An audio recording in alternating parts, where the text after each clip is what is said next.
Oke, Bismillahirrahmanirrahim.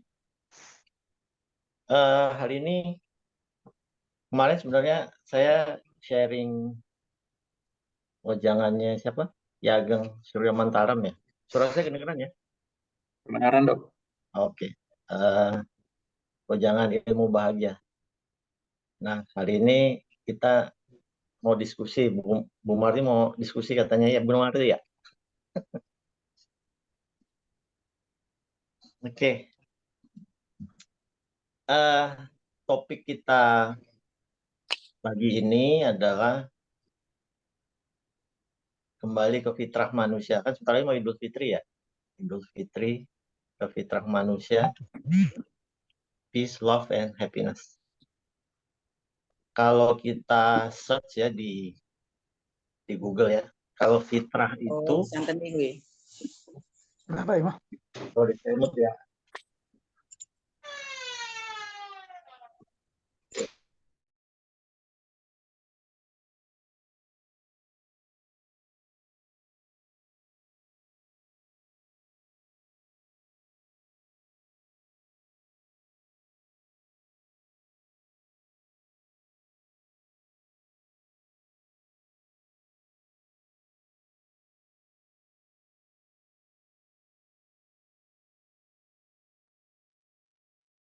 sorry. Jadi fitrah itu asal katanya, akar katanya itu dari fatoruk atau sifat asli penciptaan. Artinya sifat asli manusia.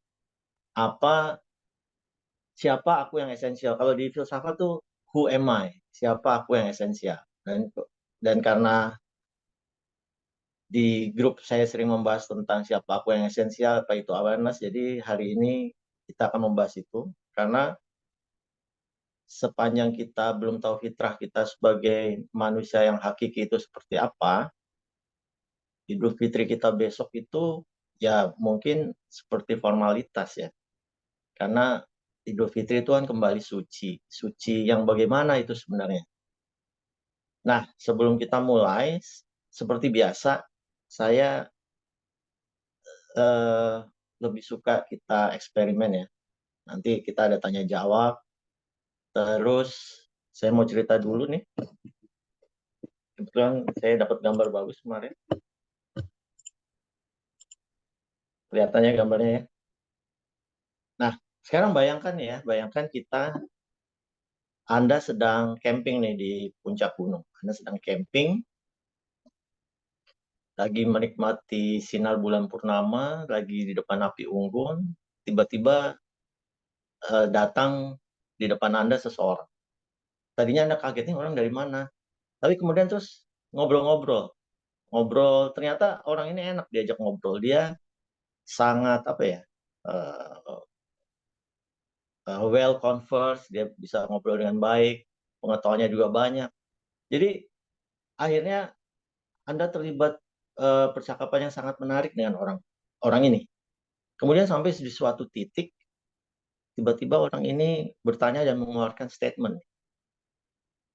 Saya tidak percaya matahari ada. Menurut kamu gimana? Kamu setuju atau tidak?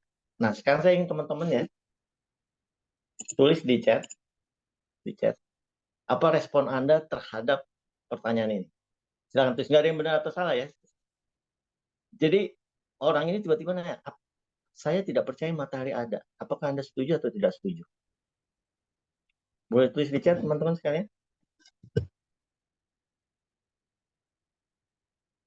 Oke, apa respon Anda terhadap pertanyaan ini?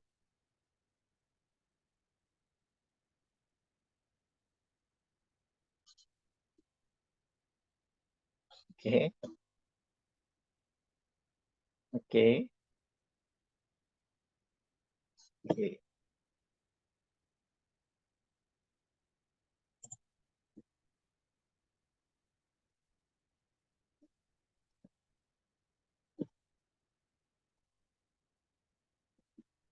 Oke. Ada yang bilang tidak setuju. Kalau Anda tidak setuju, apa yang Anda lakukan? Apa yang bisa Anda lakukan?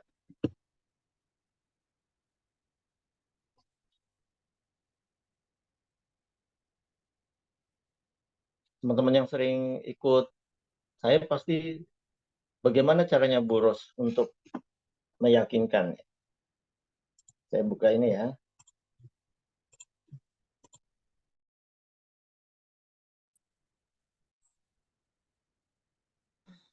Saya, Dok.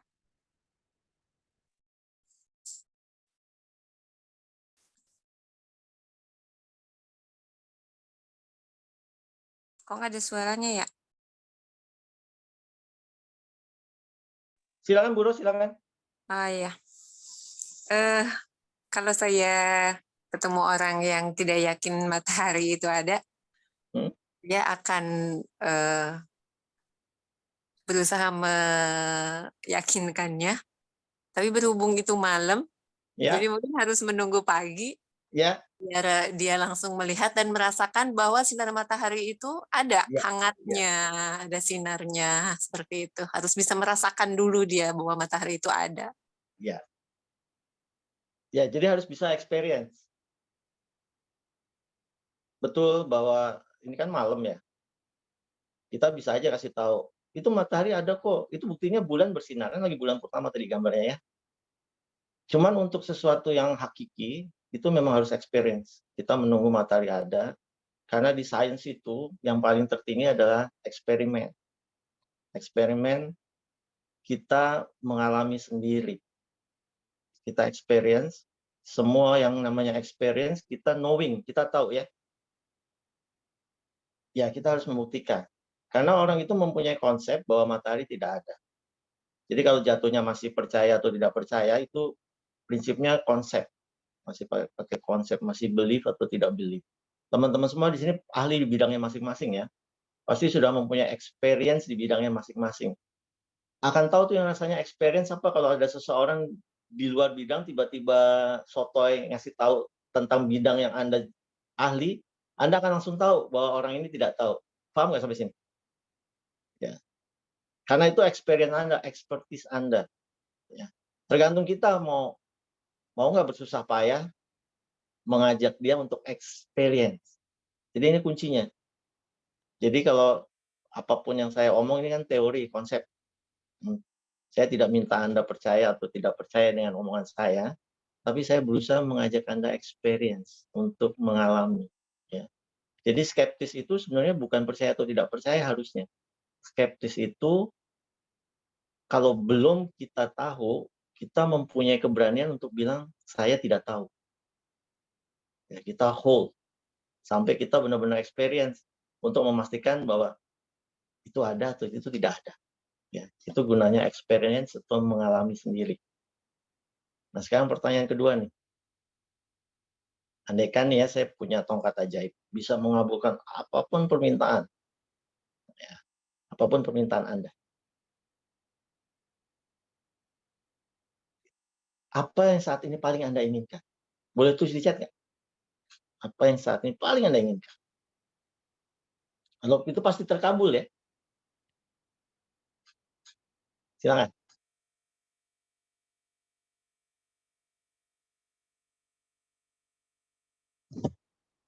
Oke, Bu Feni pergi haji, insya Allah.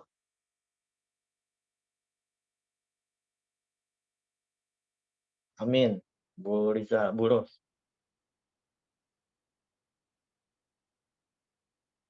Ada lagi yang mau jawab?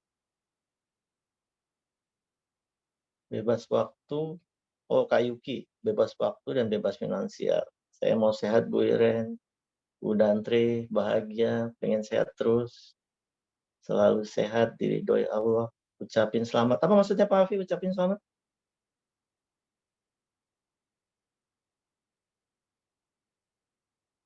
Pak Afi bisa open mic? Ya, Okay. ya Pak Dokter. Apa maksudnya ucapin selamat? Ya ada teman dapat tongkat ajaib, kita senang dia. Oh. Nah, maksudnya gini, dengan tongkat ajaib itu saya bisa mengabulkan apapun yang Pak Afi inginkan. Apa yang paling Pak Afi inginkan saat ini? Oh.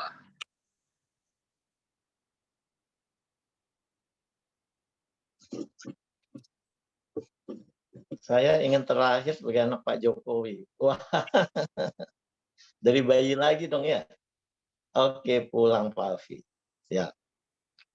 Nah, ikut kelas sertifikasi hipnoterapis.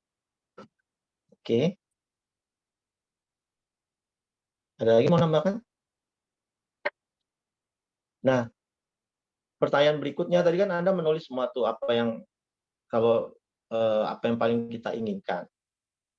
Mengapa kita menginginkan itu? Saya ingin semua keinginanku tercapai. Mengapa kita menginginkan itu?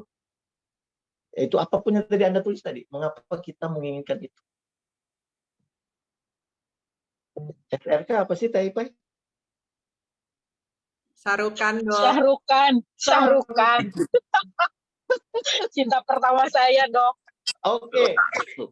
Mengapa Teh Ipai menginginkan itu? Ya, karena itu kan keinginan. ya, mengapa? Betul. Kalau kesampaian itu mendapatkan apa buat Teh Ipai? Ada kepuasan tersendiri, Dok. Ada kalau kepuasan kebahagiaan sih setiap ngelihat dia atau baca buku biografinya dia, saya udah ngerasain happy gitu. Oke. Kalau apa terakhir? Kalau ketemu langsung kayaknya ada kepuasan tersendiri gitu, kayak apa ya, dream come true. Kalau dreams come true itu membuat apa buat Teh Ipai kalau dreams come true? Excited ya, Dok. Excited. Bu Else ingin segera punya mantu.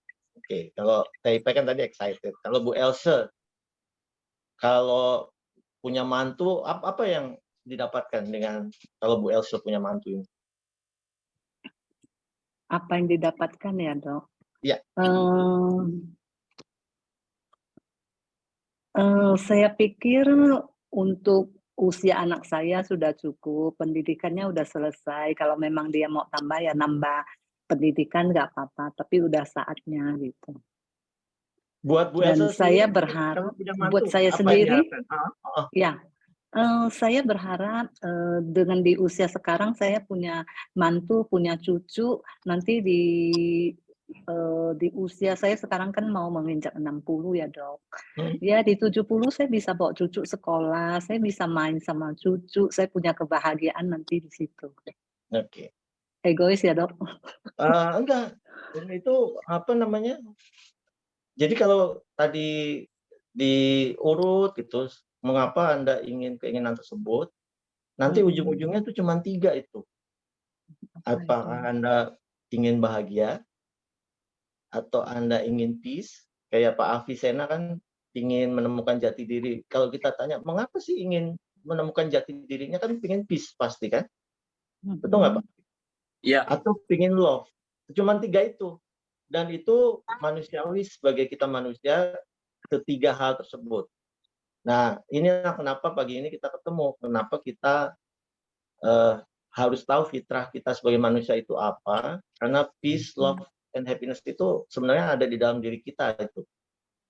Gitu ya. Kalau kita urut sampai ke situ. Nah, sekarang pertanyaan berikutnya. Kan kita pernah tuh ya, dari kecil kan pasti ada keinginan. Kalau saya dapat kelereng gitu ya, kalau yang laki-laki saya masih main kelereng dulu. Kalau dapat kelereng banyak, pada ulang tahun kita bahagia. Pernah ya? Pak Alfi, Pak Siras gitu ya. Kan kita bahagia tuh ya. Tapi nggak berapa lama kan kita naik kelas tuh. Maksudnya makin besar. Kelereng nggak bikin kita bahagia lagi kan? Kalau saya dapat sepeda, saya bahagia. Betul ya? Pernah kayak gitu kan? Suatu saat sepeda juga nggak bisa buat kita bahagia lagi. Kalau saya dapat sepeda motor, saya bahagia.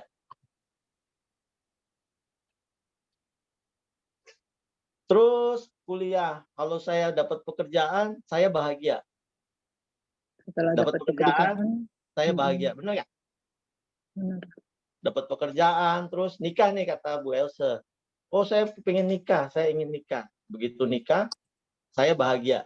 Tapi itu kan juga nggak berapa lama ya. Itu makanya Ki Ageng bilang, senang itu mulur terus, ya.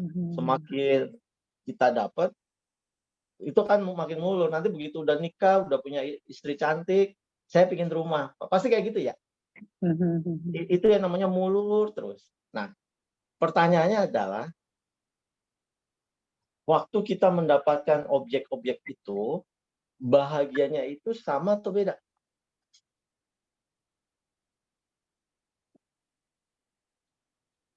Sama, Bu Dantri. Sama.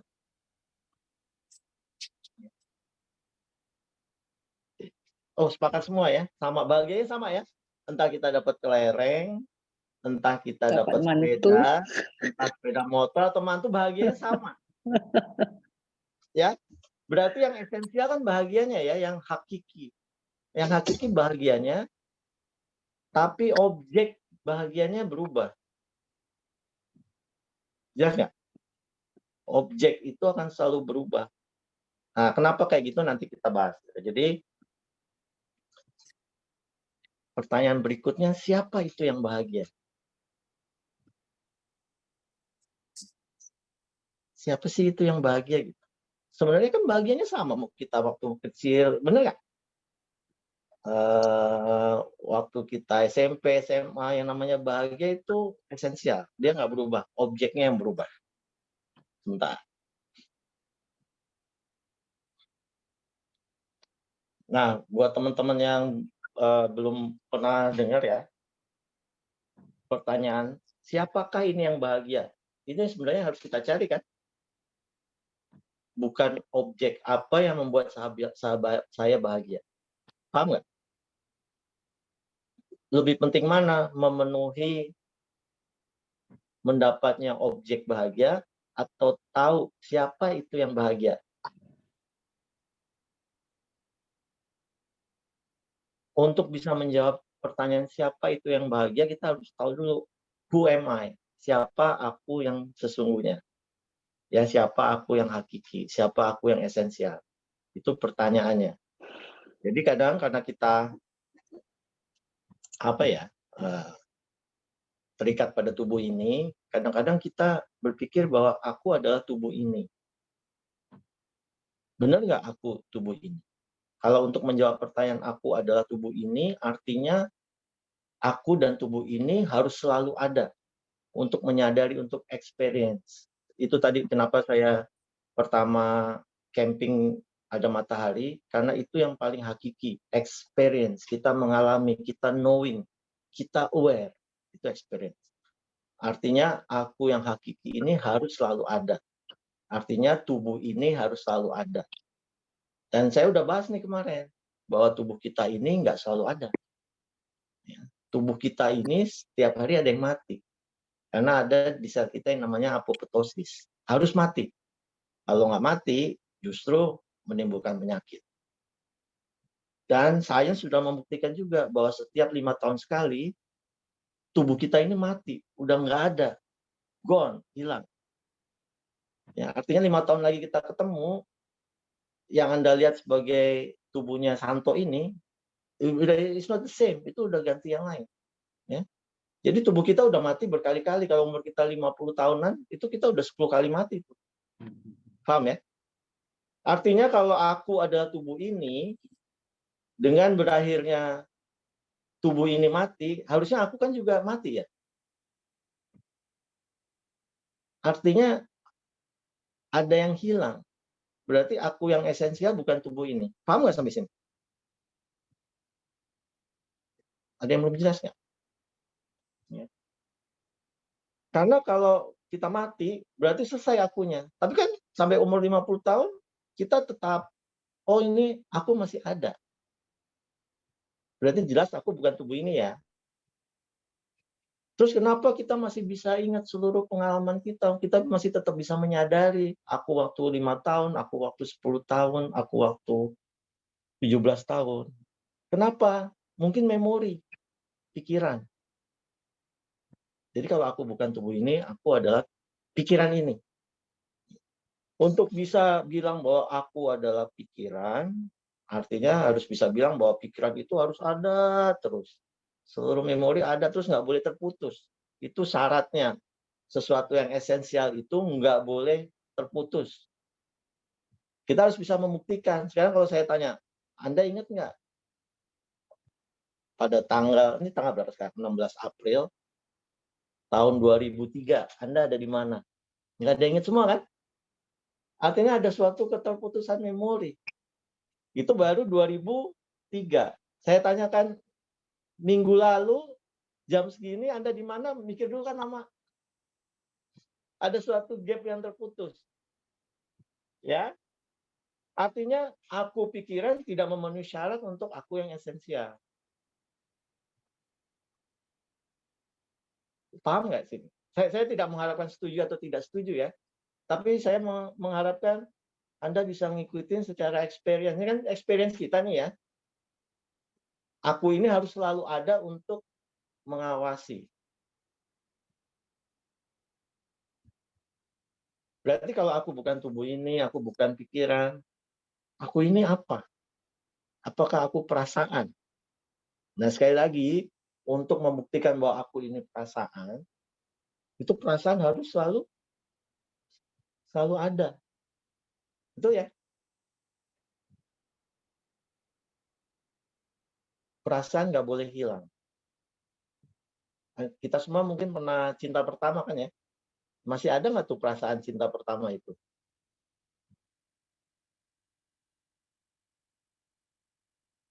Udah nggak ada kan? Oh, masih ada. Oh, berarti Pak Peter cinta pertama ya, Bu? Oke. Ya, itu syarat aku yang hakiki, aku yang esensial, who am I itu harus selalu ada ya. Ada pertanyaan? Berarti aku yang esensial itu bukan tubuh, bukan pikiran, bukan perasaan. Karena untuk bisa menjawab siapa itu yang bahagia, kita harus bisa menjawab siapa aku yang esensial. Kalau kita bisa menjawab siapa itu aku esensial, kita bisa menjawab siapa itu yang bahagia, dan jatuhnya kita nanti, oh ternyata aku kebahagiaan itu sendiri. Itu tujuan Zoom kita pagi ini. Ada pertanyaan nggak sampai sini?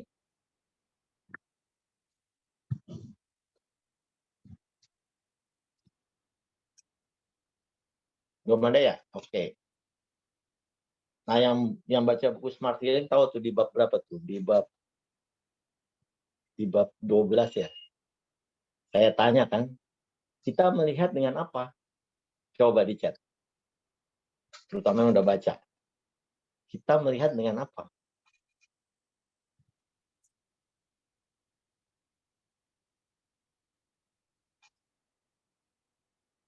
Dengan mata Pak Sirat. Ada lagi mau jawab? Di bab 12 kalau nggak salah. Marti, kita melihat dengan apa? Indra kita, mata.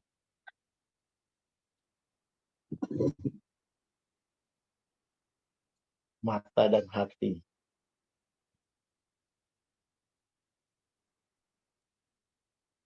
Oke. Kita lihat ya.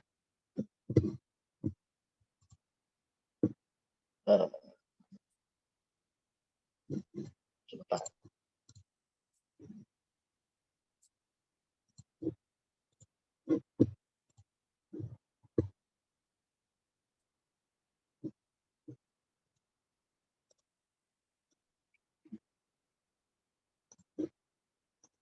Nah, ini bab 12 nih, buku Smart Healing.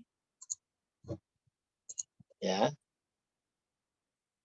Mata itu hanya sebagai jendela tempat impuls masuk. Jadi sebenarnya apapun yang kita lihat itu adalah persepsi. Ya, persepsi, ya. Cahaya dipantulkan ke lensa mata.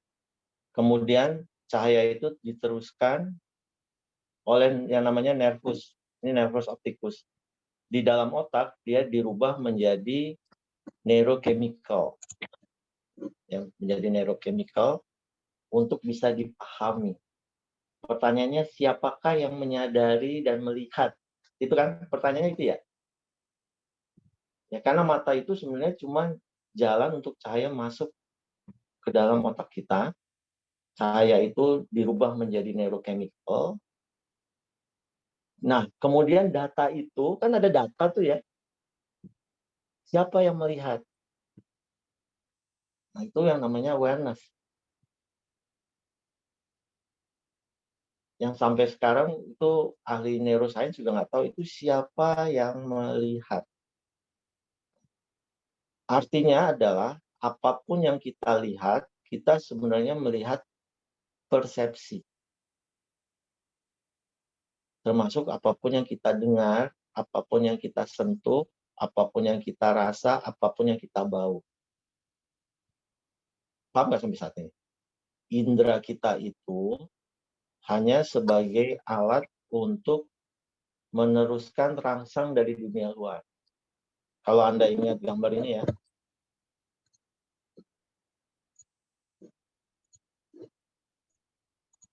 Ini lihat.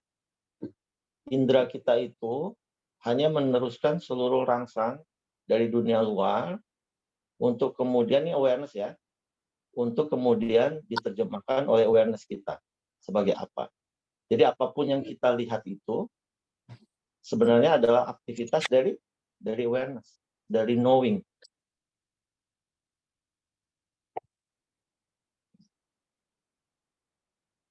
Saya akan ngasih contoh untuk pada paham nih, kira-kira awareness itu apa. Kemarin saya kebetulan lagi buka YouTube, saya nemuin ini. Kita lihat bareng-bareng ya.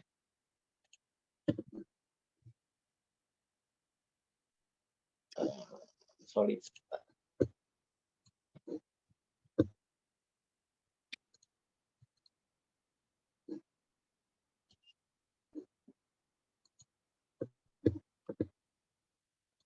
To the underrated.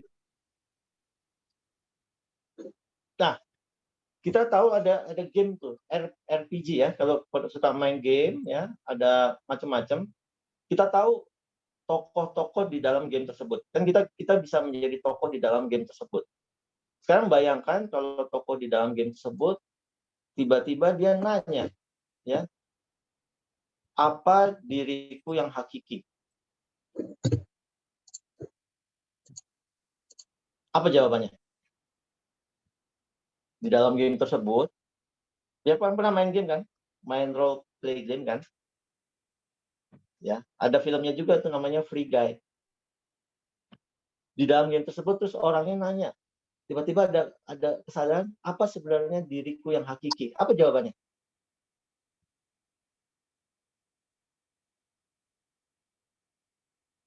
Kalian tahu nggak jawabannya apa? Ya, ini kayak mimpi itu, ya. Tapi kan sekarang game nih, biar lebih jelas awareness itu apa sih gitu. Kalau sekarang abstrak ya. Kalau tokoh di game itu nanya, apakah diriku yang hakiki? Yang di dalam game, Pak Wahyudi sama Pak Syahbudin. Oke. Diri yang hakiki adalah kode program kan? Benar nggak? Kode program. Artinya semua yang ada di dalam dunia game itu adalah kode program. Entah itu pemain lain juga kode program ya. Pemain lain juga kode program, entah itu objek-objek itu kode program, entah itu ada emosi misalnya, pemainnya senang sama susah, itu juga kode program kan? Paham nggak sampai sini? Di dalam game tersebut, semua yang ada di dalam game tersebut kan kode program. Sehingga game itu ada. Ya. Orang-orang yang dilihat, pohon, gunung, termasuk seluruh emosi yang ada di situ adalah kode program di dalam game tersebut. Ini saya metafor untuk awareness. Ya. Artinya adalah senang dan susah itu bahagia dan penderitaan di dalam game tersebut sebenarnya adalah kode program. Di level hakikat, di level awareness di dunia kita sekarang, kode program itu adalah awareness. Jadi kalau kita tanya, apakah hakikat diriku sesungguhnya, itu kan awareness, ya. Kalau di dunia game, apakah hakikatku sesungguhnya, itu kan kode program. Dunia yang di dalam dunia game itu dibangun oleh yang namanya kode program. Dunia kita saat ini semuanya dibangun oleh yang namanya awareness. Nah, kalau segala sesuatu di dunia game itu dibangun oleh kode program, itu termasuk senang dan susah, itu adalah kode program. Jadi di level hakikat, di dunia game, senang dan susah itu sama-sama kode program. Kalau di dunia kita, di level hakikat, di level awareness, senang dan susah itu sama-sama terbuat dari awareness. Artinya, kalau kita bisa menyadari ini, bahwa senang dan susah itu sama-sama sebagai awareness, baru kita bisa sampai ke level yang namanya acceptance. Kita bisa menerima apapun yang datang dalam hidup saya. Baru kita kembali ke fitrah kita. Baru kita bisa ikhlas. Setelah kita bisa ikhlas, karena itu sebenarnya sama-sama kode program. Sama-sama awareness, baik senang maupun susah. Setelah kita bisa ikhlas, barulah suffering berhenti, penderitaan berhenti. Baru setelah suffering berhenti, hidup kita kembali ke fitrah kita sebagai manusia yang aware. Setelah kita tahu bahwa baik suffering maupun kebahagiaan itu sama, saat itulah peace, love, dan happiness terwujud dalam hidup kita. Ada pertanyaannya?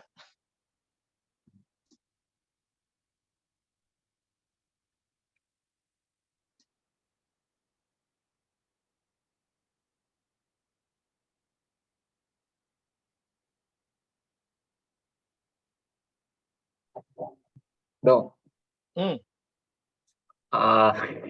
Bu Marli langsung ketawa. Tadi kan dijelaskan bahwa senang dan susah itu kan bagian dari awareness itu sendiri. Bukannya awareness itu yang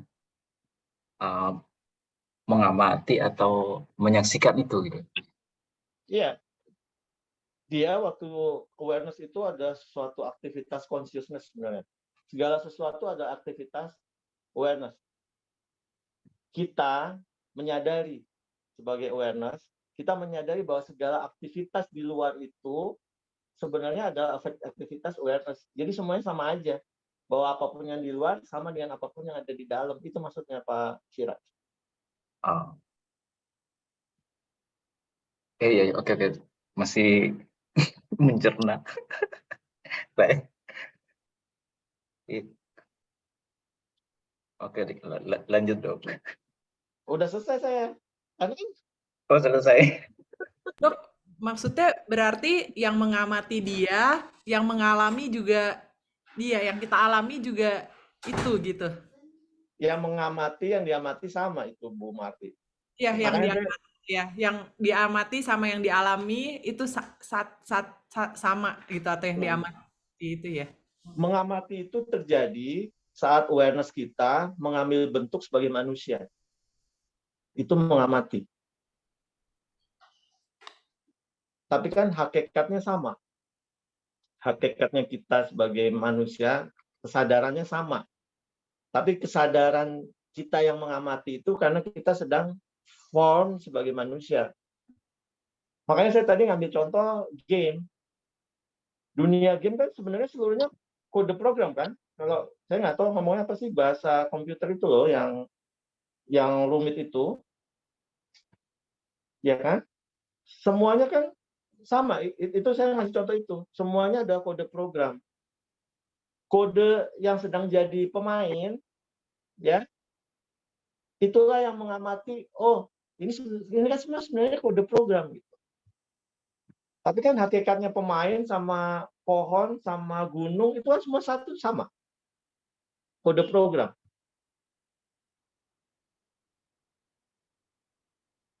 Soalnya kalau kita ngomong awareness kan abstrak tuh ya. Nah, ini salah satu metafor contohnya. Dan ingat, aktivitas awareness itu, alam semesta ini kan luas, aktivitas segala sesuatu di alam semesta ini kan aktivitas awareness. Setuju nggak sampai sini?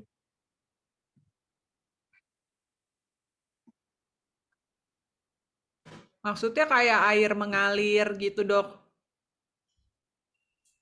Maksudnya gimana, Bu Mari? Ya, maksudnya kalau seluruh aktivitas di alam semesta ini adalah aktivitas awareness, maksudnya kayak hujan turun, air mengalir, terus ya maksudnya semua yang ada yang saya alami sebagai manusia ini semuanya itu aktivitasnya awareness. Terus yang mengalami juga awareness. Terus yang mengamati, yang mengalami itu juga awareness. Iya. Yang mengamati itu adalah saya awareness sedang terlokalisasi sebagai bentuknya Bu Marli ini. Itu yang mewujud, yang tampak keluar. Tapi di level hakikat, saya sama Bu Marli sama-sama kode program. Sama-sama awareness. Kita melihat hujan turun, entah apapun atau badai, itu sebenarnya aktivitas awareness dilihat dari kita sebagai manusia.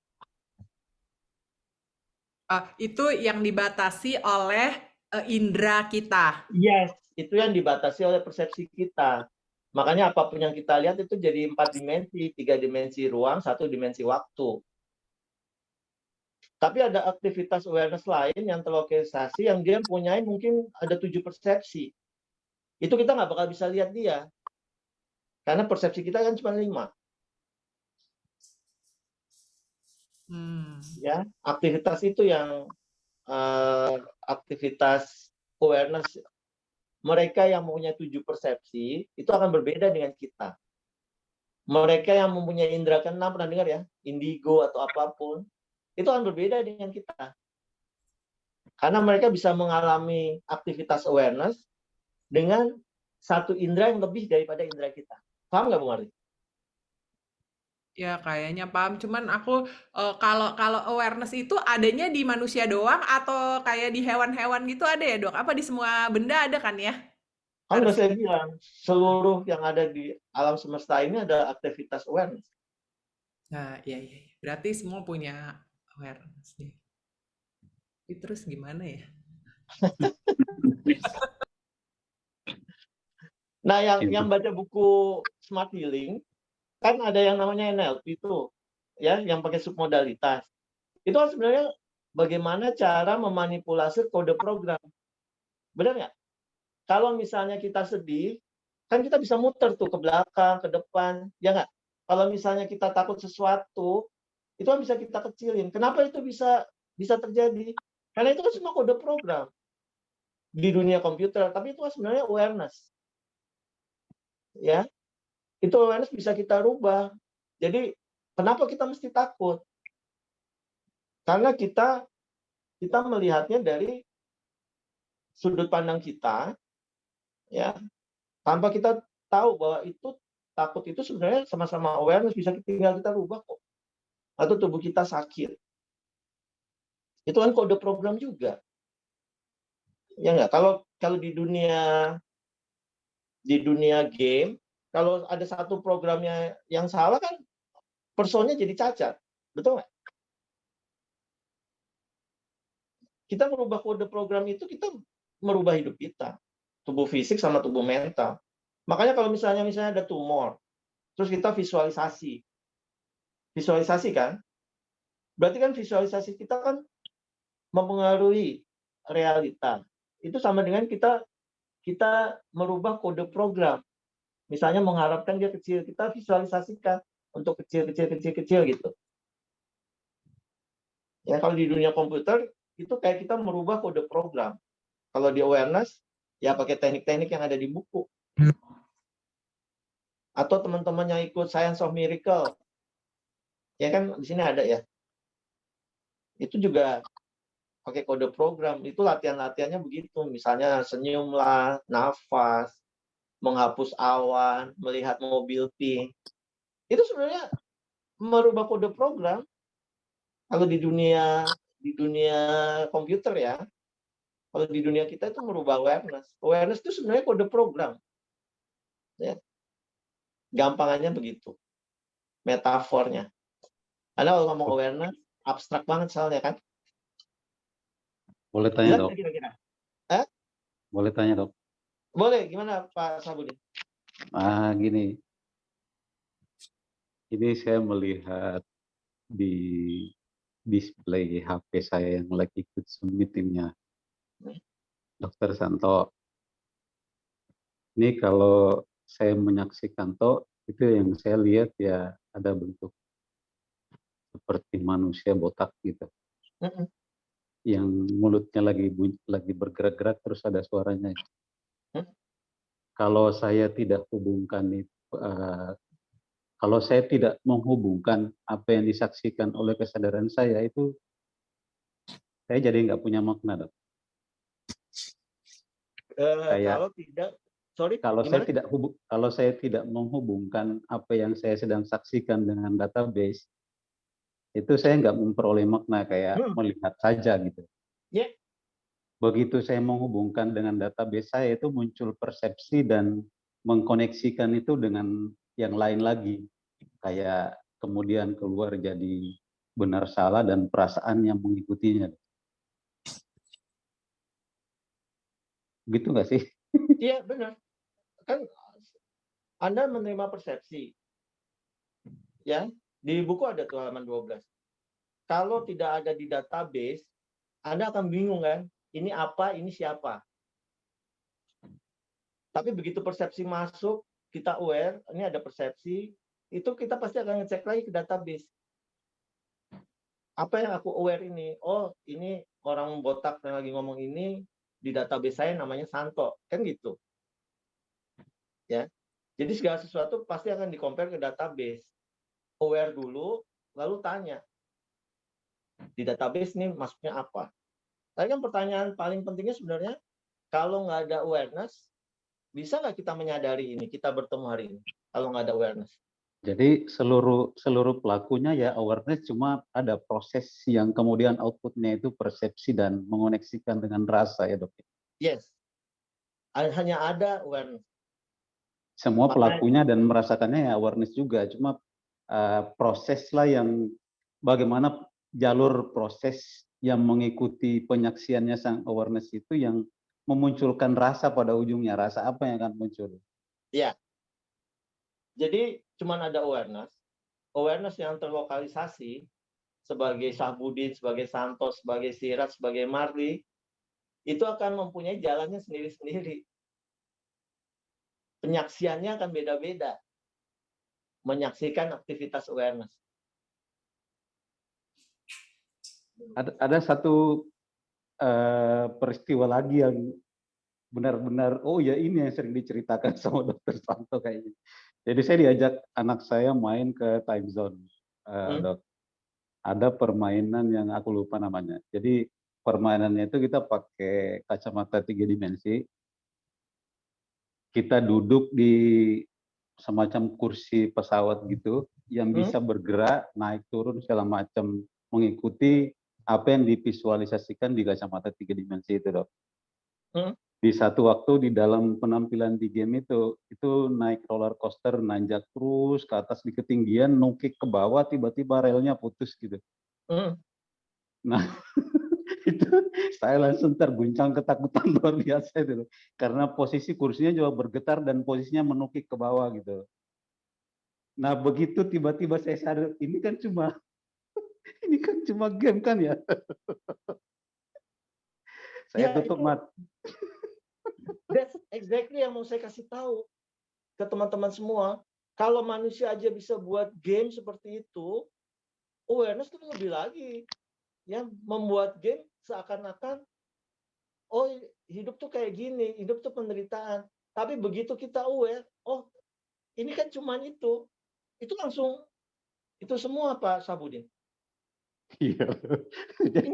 Ini kan cuma game. Ya. Begitu menyadari itu cuma game, rasa takut saya yang sebelumnya luar biasa dan sampai tangan saya bergetar gitu, Dok. Ini kan cuma game. Ya, terima kasih. Itu mau saya kasih tahu teman-teman semua sekarang. Apakah Anda saat ini menderita atau bahagia atau apapun, itu semua terbuat dari awareness. Ya, dan itu sama-sama kode program. Begitu kita sadar, oh, ini kan cuma game, itu semua ketakutan akan hilang. Dan itu healing, begitu kita sadar hakikat diri kita. Sama seperti tadi Pak Sabudin bilang, begitu dia sadar, oh ini kan cuma game, itu seluruh rasa takut langsung hilang, seluruh cemas langsung hilang, gitu kan Pak Sabudin kan? Betul dok. Langsung rasanya kayak escape gitu.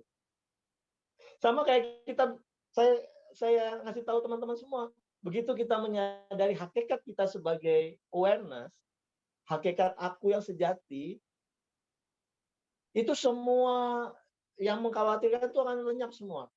Langsung diganti peace, love, and happiness. Begitu Pak Sabudin tadi sadar, oh ini kan cuma game, kan langsung tenang lagi kan, langsung peace lagi kan? Betul dok, langsung kayak escape gitu dari permainan itu. Ya, begitu kita sadar, aku ini awareness, aku yang esensial awareness. Itu tadi yang sama yang dirasakan sama Pak Sabudin cerita. Ya, itu yang namanya kembali ke fitrah. Dan harusnya kalau ikut Zoom sebelum puasa ya, kita bisa menggunakan puasa itu untuk benar-benar kembali ke fitrah. Jadi waktu selesai puasa, namanya Idul Fitri, karena kita merayakan bahwa aku ini kembali ke fitrahku sebagai manusia yang suci, yang peace dan happiness. Love, peace, and happiness. Tuh, puasa itu luar biasa. Dan latihannya aware dengan first sensation. Ya. Begitu lapar, aware dengan, oh ini rasa lapar. Begitu udah kenyang sedikit, oh aware dengan rasa ini. Kan sebenarnya nggak terlalu susah sih. Ya. Teh Rami, silakan Teh Rami, sorry.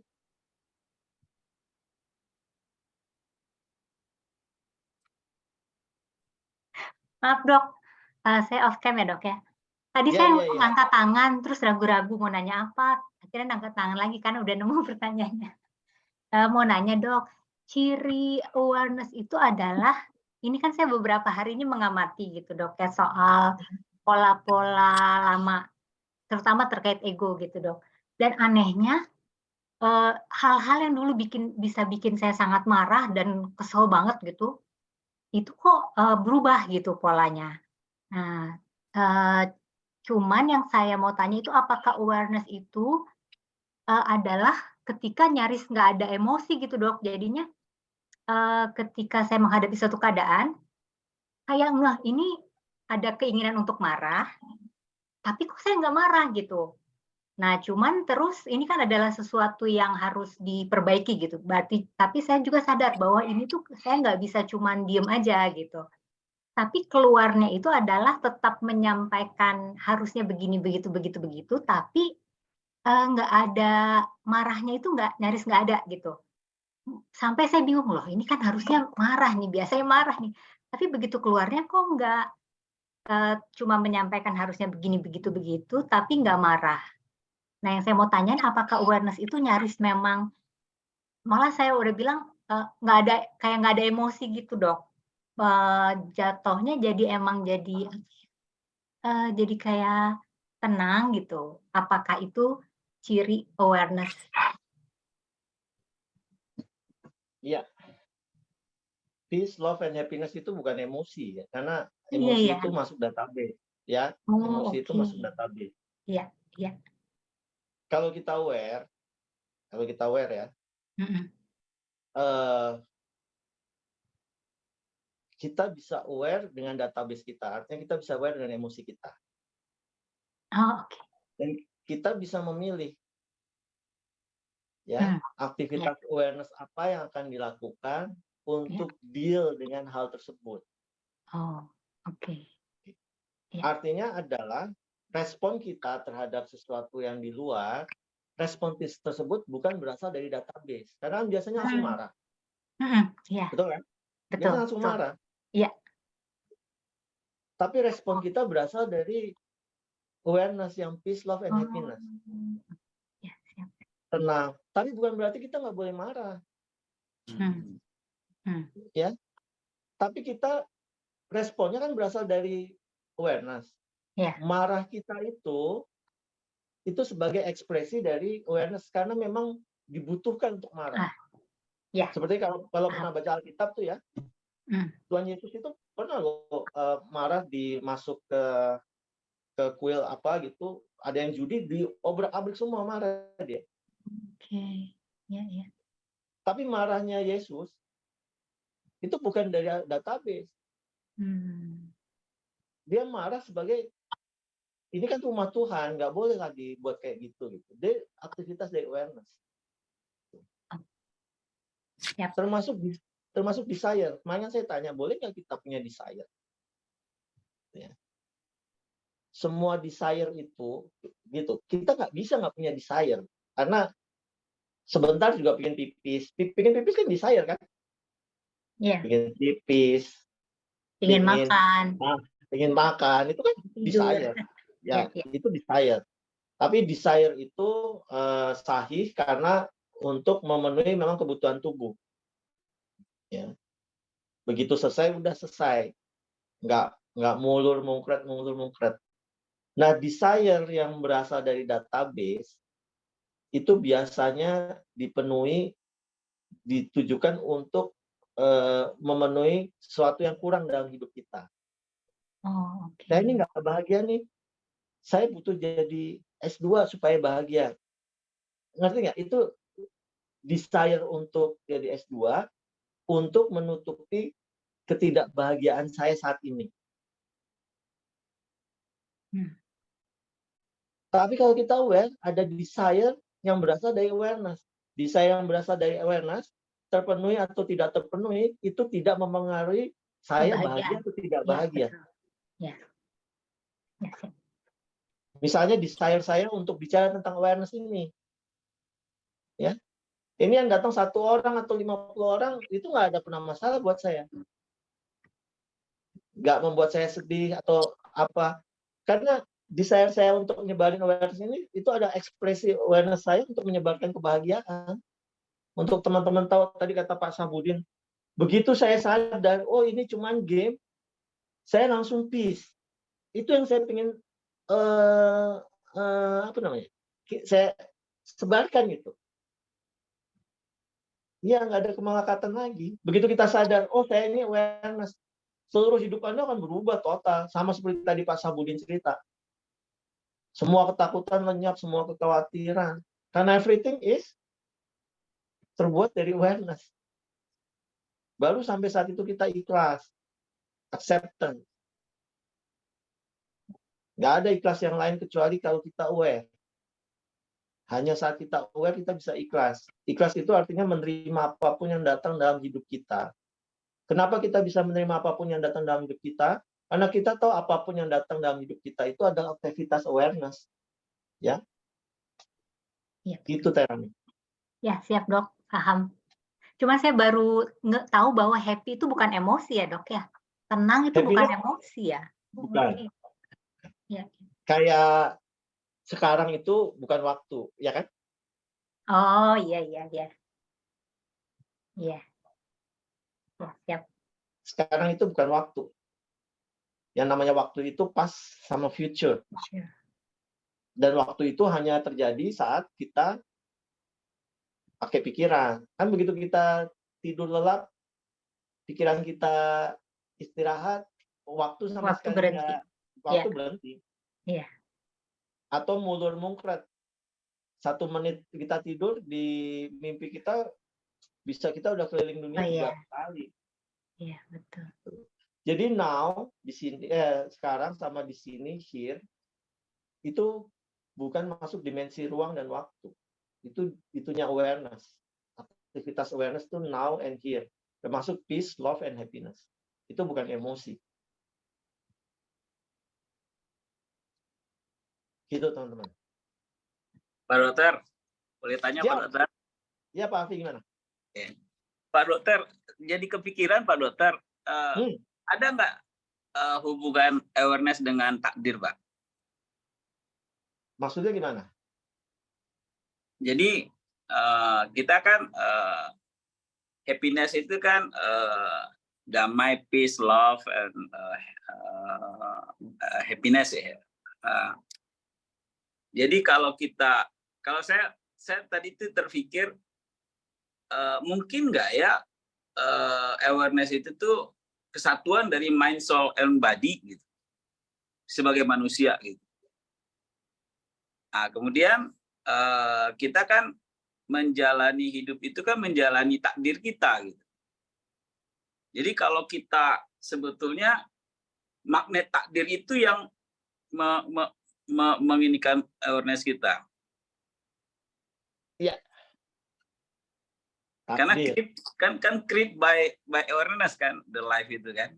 Ya. Jadi kreator itu tuh kalau kita kembali ke kreator, jadi sebetulnya as a manusia itu kan no choice jadi. Jadi kepikiran Pak Dokter. Ya. Kan cuma ada awareness Pak Afi ya. Cuman ada satu awareness. Makanya la ilaha illallah. Tidak ada Tuhan selain Allah. Cuman ada satu Tuhan yang esa, atau kalau kita pakai bahasa ini ada infinite awareness. Cuman ada dia. Yang lain tuh nggak ada. Ini pahamin dulu nih. Cuman ada Allah. Yang lain tuh nggak ada. Cuman ada Tuhan. Cuman ada satu awareness, satu kesadaran ini. Begitu dia terlokalisasi sebagai Pak Afi, Bu Marli, Pak Siraj, Pak Judo, saya, Pak Wahyudi, ya, sebagai database, ya, disitulah takdirnya baru jalan. Ini adalah takdir kita bertemu hari ini. Ini takdir kita nih. Setelah Anda semua berjalan bersama-sama, ketemu kita hari ini di sini. Itu takdir. Takdir yang berlaku untuk database kita. Untuk awareness yang terlokalisasi. Tapi untuk awareness-nya sendiri kan cuma satu. Ya. It just awareness gitu, Pak Afi. Termasuk kalau ada nanti pertanyaan reinkarnasi, itu sama. Itu berlakunya untuk database. Untuk form. Takdir kita macam-macam. Sebagai form manusia ini, ya, sebagai database, ya, itu tergantung jalan kita gimana sampai kita bertemu. Ada banyak kok yang nggak bertemu sama kita hari ini, karena database-nya mengarahkan yang lain. Apakah itu salah? Ya enggak. Karena mau nggak mau gimana pun juga, database ini adalah filter kita dalam menghadapi kehidupan. Itu sebabnya kenapa saya selalu cobalah aware, cobalah tahu siapa hakikat diri kita. Itu agar kita menyadari bahwa apapun yang kita lihat ini sebenarnya awareness. Jelas nggak Pak? Iya Pak Dokter, mungkin lanjutannya Pak Dokter, boleh Pak Dokter? Lanjutan apa ya? Pertanyaan. Ada dua tadi. Iya, ini kepikiran barusan Pak Dokter, kalau kita membagi kita sebagai manusia kan ada fisik, ada pikiran, ada jiwa gitu Pak Dokter ya. Jadi kalau ada something dengan fisik kan dari tanah urusannya di bumi. Kalau jiwa urusannya ke langit. Kalau pikiran itu tergantung lingkungan ya Pak. Karena kan kita terlahir dengan pikiran kosong ya. Database itu kan muncul sesudah kita menjalani hidup. Gimana tuh Pak Dokter dengan konsep itu Pak Dokter? Jawaban saya cuma segala sesuatu itu aktivitas dari awareness Pak. Sederhana. Oke. Itu aktivitas awareness yang terlokalisasi mewujud menjadi Pak Afi. Ya.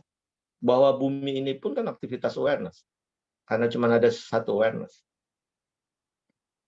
Dia bagian ya Pak ya, bumi itu kan cuma bagian ya. Saya lebih suka bilang dia aktivitas awareness Pak Hafiz. Oke. Ya. Oke. Makasih Pak Dokter. Sama-sama Pak Hafiz. Ada lagi pertanyaan? Saya Dok, satu lagi Dok. Iya, gimana Pak Sabudi?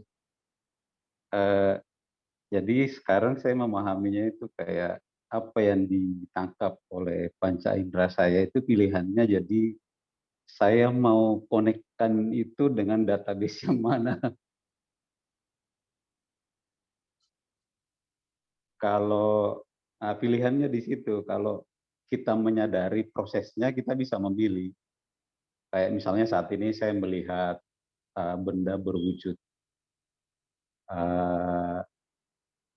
meja dan kursi di depan saya, itu yang mengatakan ini meja dan kursi itu kan database yang kemudian berpersepsi jadi meja dan kursi ya kan Dok ya.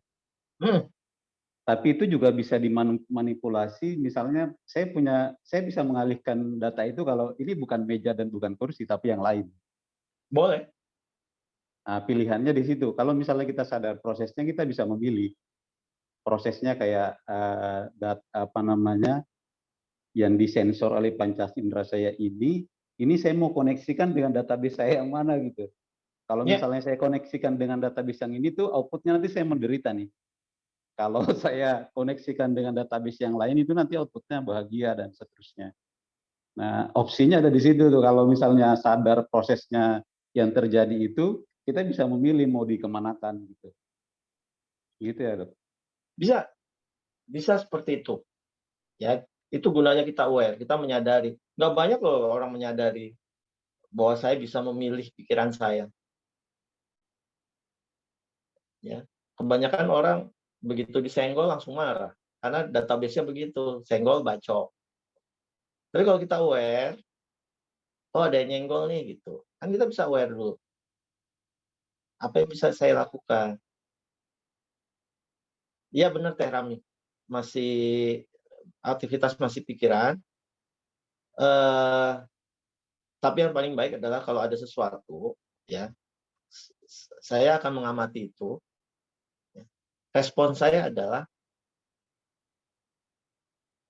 apa yang sebagai peace, love, and happiness, apa yang bisa saya lakukan. Otomatis kita tetap harus menggunakan database. Ya, termasuk saya ngomong ini kan saya pemilihan kata saya dari database. Tapi saya ngomong, apapun yang saya omongin itu berasal dari awareness. Karena kalau nggak pakai database, nggak akan ada pertemuan ini. Kita cuma diam aja. Itu meditasi hening namanya. Silence retreat tuh kayak gitu. Silence retreat. Bu Jenny, silakan. Siang, Dok. Siang, Bu Jenny. Dok, mau tanya. Jadi misalnya kita, ya katakanlah ya, misalnya tiba-tiba ada problem gitu ya. Terus kita langsung aware gitu. Tapi rasa itu masih, karena kan misalnya belum ada solusi gitu ya Dok ya, terhadap problem itu. Tapi memang kita udah berusaha sih untuk aware gitu ya, memang menjadi lebih tenang. Tapi masih terasa resah, worried-nya gitu masih gimana ya, masih cukup menguasai gitu Dok. Terus yang kedua, mau sharing sedikit aja, saya kan dari SOM awal nih Dok, Jinis dari SOM awal. Nah dulu kan rajin tuh semua latihan, apa ya, sampai vibrasi semua gitu. Nah sekitar berapa ya, 2 tahun lalu kali ya, nah semua tuh alhamdulillah Dok, kayaknya apa juga lancar gitu ya, maksudnya kok ini kayak dokter cerita, aduh deh, tuh pengen makan sate ya hari ini, tiba-tiba tuh beneran ada yang ngirim sate gitu kan. Nah terus memang awal tahun ini saya tuh lengah nih, latihan juga jarang, apa jarang, tiba-tiba kayaknya memang kok lebih banyak problem gitu dari tahun-tahun sebelumnya. Nah itu emang harus ulang latihan lagi dari awal atau gimana ya Dok gitu? Gitu aja Dok pertanyaannya. Iya.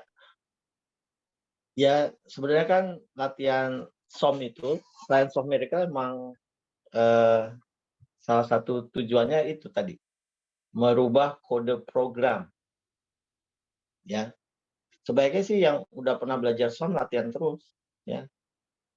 Nyengir pagi, latihan napas 66, macam-macam. Terus yang apa? Yang dicermin kan? Iya. Karena itu merubah kode program.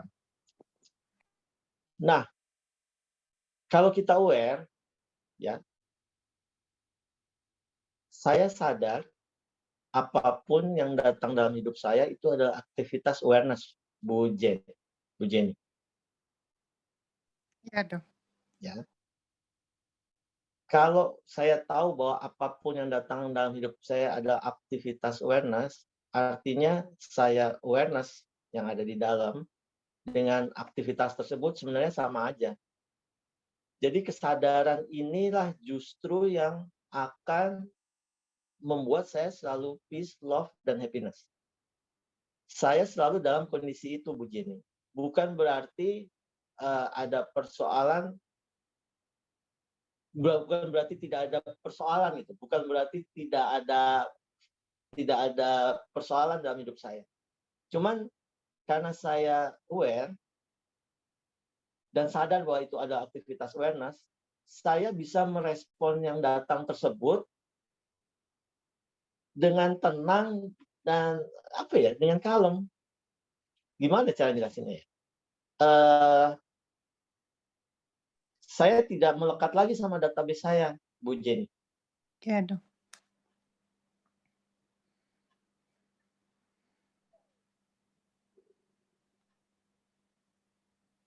Jadi memang wajar, memang masih ada rasa worried itu, mungkin kita nanti kendalikannya misalnya dengan sambil napas juga gitu. Tapi yang penting kita sudah aware dulu kan, Dok. Kita memang melihat persoalan yang datang itu memang dalam kondisi di awareness itu gitu kan, Dok, ya maksudnya. Tapi misalnya masih ada keresahannya itu nanti bisa dikendalikan dengan kayak napas gitu nggak, Dok? Iya. Step pertama emang paling nggak kita aware dulu. Aware.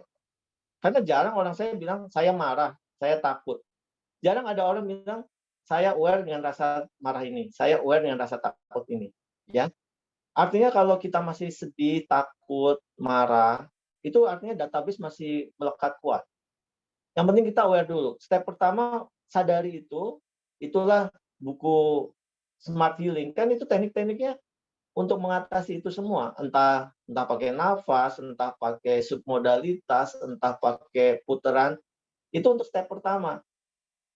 Begitu kita rajin latihan napas 66 aja, latihan napas 66, rajin, makin lama kayak ada gap gitu antara database kita sama awareness kita. Yeah. Kayak ada gap. Jadi respon kita lebih tenang. Step berikutnya, ya kita menyadari bahwa aku ini awareness. Karena aku sejati ini tidak bisa mati, tidak bisa panas, tidak bisa basah, tidak bisa sedih, tidak bisa takut. Karena aku sejati ini kan peace, love, and happiness, Bu Marli. Bu Jenny. Itu yang namanya kembali ke fitrah itu sebenarnya. Kembali ke fitrah kita sebagai manusia, kita menyadari kita itu peace, love, dan happiness. Saya sengaja nggak menyebut Tuhan, sebenarnya sih sama aja ya. Cuman kadang kata Tuhan itu bisa merangsang konsep-konsep di dalam pikiran pendengar yang saya nggak tahu. Awareness itu lebih, ya, karena semua sudah punya database tentang Tuhan masing-masing, ya.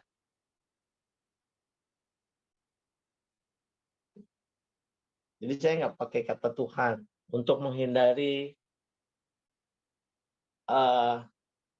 konsep, ya. Terus bilang saya tidak setuju, saya tidak percaya, karena bukan itu tujuan saya.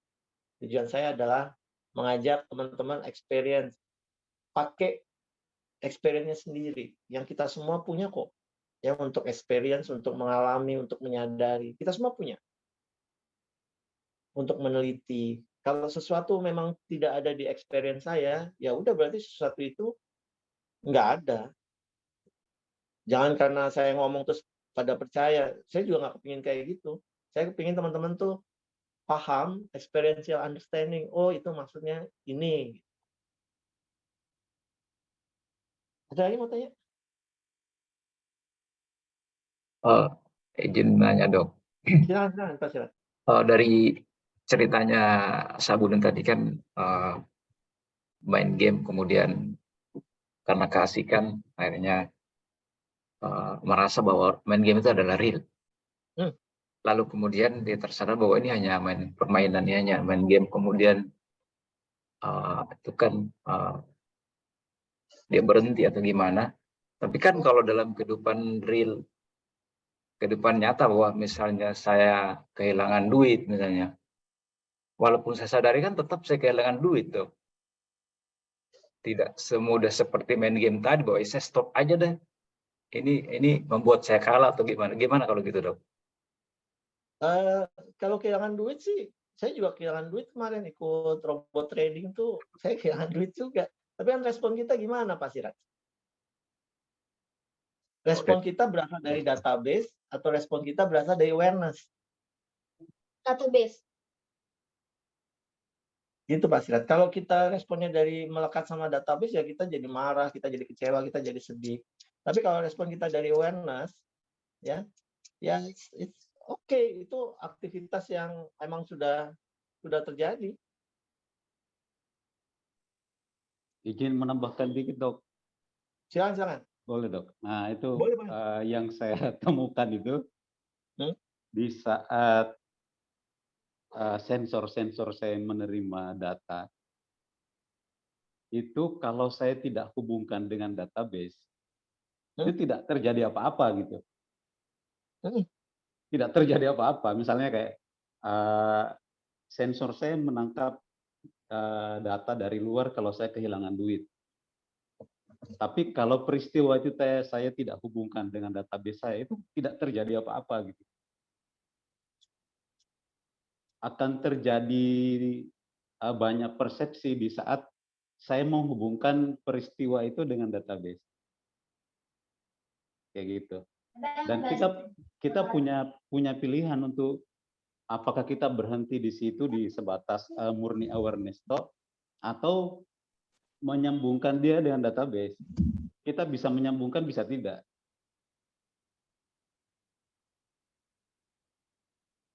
Ya, itu step 1 itu, Pak Sabudin. Itu step 1, ya. Bagaimana kita menggunakan database-nya. Bagaimana respon kita. Tapi step 2, ya, anggaplah kita sekarang di dunia game ya, Pak Siraj ya. Ya kan? Kehilangan uang itu kalau di dunia game itu kan kode program juga ya. Ya, misalnya Pak Siraj ikut apa, misalnya bisnis. Di dunia game kan bisa bisnis. Bisnis itu juga kode program kan sebenarnya. Terus di game tersebut Pak Siraj kehilangan uang. Nah, itu kan kode program. Fakta bahwa uang hilang, ya itu udah fakta. Tapi begitu Pak Siraj menyadari, oh ini kan sebenarnya cuma kode game saja, ini cuma aktivitas awareness. Itu Pak Siraj akan kembali peace, love, and harmony. Nah, gimana responnya? Ya responnya akan sesuai dengan itu. Kalau misalnya ada teman yang melarikan uang, Pak Siraj mungkin akan tetap lapor ke polisi, tapi bukan dengan dendam atau dengan apa ya? Bukan dari sense of lack.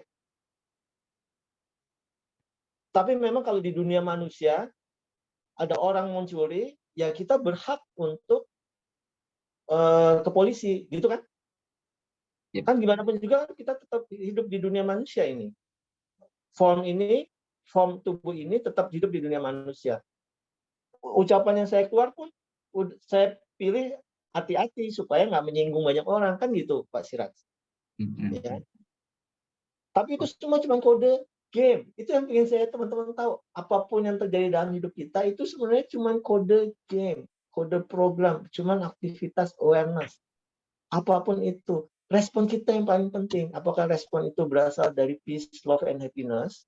Karena kalau kita sadar, Pak Sirat lagi main game nih, ya, terus kehilangan uang, kan tahu di dalam dunia game nggak ada apapun kecuali kode program, kan? Benar nggak? Ya. Apapun di dalam dunia game itu kan cuma kode program. Begitu sadar, oh itu kan cuma kode program. Saya kan juga cuma kode program. Oke, apakah saya tetap masih mau main kehilangan uang ini? Kalau masih mau, ya tetap santai karena oh ini kode program, kode program. Saya kan tinggal hubungin polisi gitu. Tapi nggak dendam, nggak marah atau apa. It's just a fact. Oke, berarti ketika kejadian itu game belum berakhir berarti dok ya, artinya masih lanjut lagi. Jadi ketika saya kehilangan maka saya punya pilihan untuk mengambil tetap ada kelanjutan setelah itu, seperti melaporkan atau ada action yang lebih ada jalan keluar, bukan meratapi, bukan menyesali, tetapi segera ketemu jalan keluar untuk bisa mengatasi permasalahan itu. Apa betul gitu, dok? Iya. Begitu kita sadar, ini kan sebenarnya cuma kode program. Kita akan lebih tenang. Dan biasanya nih ya, kalau saya, itu semua juga akan baik-baik saja kok. Oke, dok. Saya pikir tadi begitu menyadari, udah game selesai, ternyata ya masih belum selesai ya. Game selesai berarti sudah itu dong. Tubuh sama kesadaran sudah berpisah. Siap, gitu. Terima kasih dok. Teman-teman bisa ini nggak? Bisa memahami nggak? Kalau kita tahu, kita sekarang ada di dunia game, kita tahu bahwa aku ini sebenarnya cuma kode program, dan semua yang ada aku lihat, aku persepsi, itu juga sebenarnya kode program. Itu kira-kira merubah hidup nggak sih?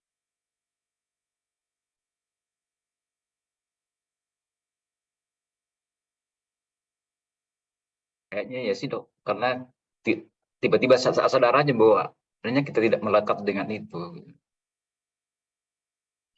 Ya, saya tadi ceritanya Pak Sabudin tuh bagus sekali ya. Kesadaran bahwa ini kan cuma game. Itu kan langsung peace. Itu maksud saya kalau tadi dengan ceritanya Pak Sabudin. Ini kan cuma game. Kenapa gue mesti takut gitu? Ini kan cuma game. Kenapa gue mesti marah? Kenapa gue mesti cemas? Karena begitu Google-nya dilepas, semua baik-baik saja kok.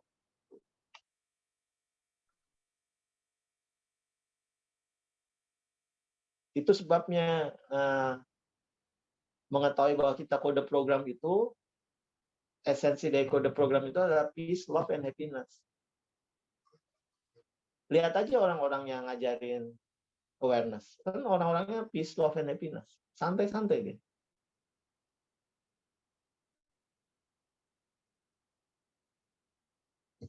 Ada lagi mau tanya?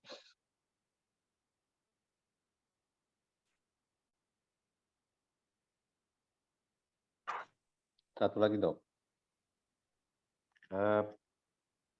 Setelah kita lebih banyak menambah durasi di kehadiran. Menambah apa, sorry? Setelah kita melakukan banyak ritual kan menambah durasi kehadiran di zona awareness dok. Nah di saat itu kan kita kayak punya jarak dari database kita nih, menyadari oh sebenarnya yang terjadi di dalam database itu prosesnya begini nih. Dan kita bisa ngedetek oh ini database saya ini yang kayaknya kurang pas nih. Itu bisa di treatment ya, dok? Kan ada di buku Pak Sabudin, treatment database.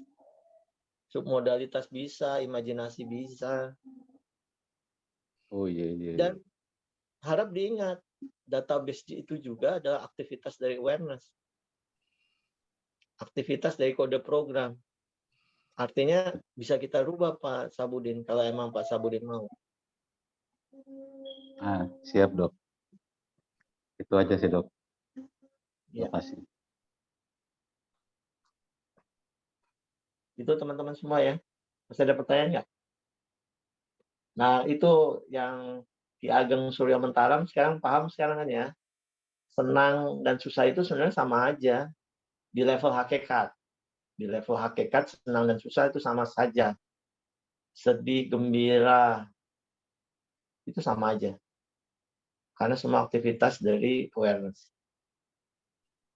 Senang yang berdasarkan database, mencari kebahagiaan yang berdasarkan database itu nggak akan pernah puas-puas. Pasti akan mulur terus. Ya. Tapi kalau tahu hakikat kita yang sejati adalah bahagia, kita nggak akan menggantungkan kebahagiaan kita ke objek di luar. Objek di luar itu termasuk suami, istri, anak. Ya. Kalau masih mengharapkan suami saya atau istri saya kok nggak membuat saya bahagia, ya itu salah. Ya, karena memang mereka bukan alat untuk membuat Anda bahagia. Ya, mobil, pakaian itu enggak. Tapi bayangkan kalau Anda sadar dengan hakikat diri Anda sebagai kesadaran yang peace, love, dan happiness, relasi Anda dengan suami atau istri akan berdasarkan ekspresi dari peace, love, and happiness. Anda tidak akan menuntut kebahagiaan dari mereka tuh harus gini supaya saya bahagia. Tapi Anda mengekspresikan kebahagiaan untuk mereka. Saya ini udah bahagia gitu. Relationship Anda akan jauh membaik gitu, untuk dengan siapapun. Ya. Selama Anda tidak menaruh syarat bahwa mereka harus membuat saya bahagia. Bukan berarti kita nggak boleh ada desire, enggak. Tapi desire kita itu bukan untuk memenuhi lack, kekurangan kebahagiaan. Boleh aja ada desire, nggak ada masalah. It's okay. Kalau sama saya sih boleh-boleh aja ya punya desire. Namanya juga masih hidup di dunia manusia, wajar punya desire. Ya. Cuman arahnya kemana? Kalau desire itu berusaha untuk supaya kita bahagia, ya enggak.